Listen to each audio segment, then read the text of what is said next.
J'ai une petite inspiration à te transmettre aujourd'hui sur l'ego et l'écho du soi supérieur. J'ai ressenti l'envie de déposer ces mots en reconnectant avec mon corps et donc ce lien avec mon esprit, donc mon mental, le mental et le corps. Et quand c'est pas vraiment relié, etc., il y a des choses qui se passent. Si tu te reconnectes à ton mental, ça vient toucher ton ego. Si tu viens toucher ton cœur, donc ce qui fait battre ton cœur, ça vient toucher l'écho de ton soi supérieur. Moi, ce que j'appelle le higher self. Le higher self, c'est ta conscience supérieure. C'est vraiment ton soi supérieur, c'est celui qui sait et en fait, c'est vraiment reconnecté à ton corps. Comment je le sais et comment j'ai envie de te transmettre ça? C'est parce que dès le départ, dans ma vie, quand j'ai commencé à avoir des éveils de conscience à 2 ans et demi, quand j'ai appris que j'étais chamane à 2 ans et demi, j'ai vraiment eu le mot chaman qui est venu. J'ai pas eu le mot druide, j'ai pas eu les autres mots, j'ai eu vraiment le mot chaman. J'avais vraiment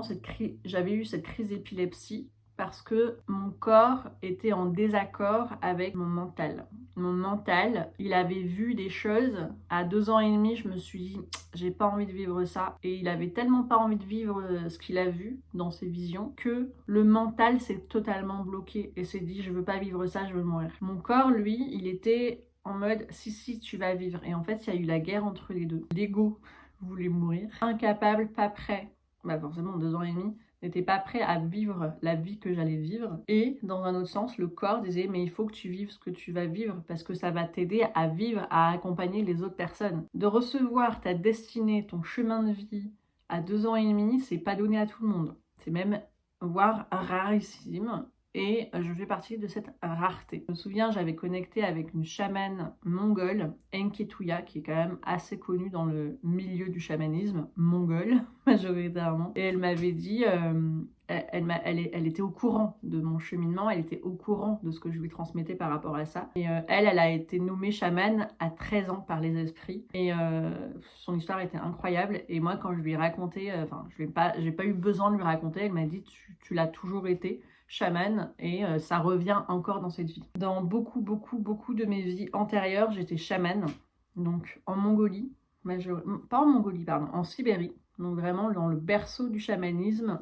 j'étais chamane, une grand-mère chamane. J'ai été chamane en Inde, j'ai été chamane en Norvège, j'ai été chamane en Alaska, j'ai été chamane en Bolivie et puis dans d'autres petites îles, à La Réunion, j'en ai fait partie aussi. Voilà. Au Vietnam majoritairement. Et enfin bref, tout ça pour te dire que j'ai une grande connaissance de l'humain, j'ai une grande connexion avec mon corps, et ce depuis vraiment toujours. Et en fait, cette notion de cette guerre mentale-corps, aujourd'hui, c'est vraiment une des raisons pour lesquelles j'accompagne l'humain dans son immensité, dans son êtreté, pour vraiment revenir à son corps. Parce qu'aujourd'hui, tu as énormément d'êtres humains, on va dire 98% de la population, qui se concentrent uniquement sur le mental, sur le système nerveux, etc. Alors qu'il y a vraiment tout le corps qui apprend en compte. Il y a beaucoup de personnes en ce moment qui te parlent de système nerveux, régulation du système nerveux, etc. Pour moi, c'est du bullshit New Age, et je le précise vraiment, si tu peux éviter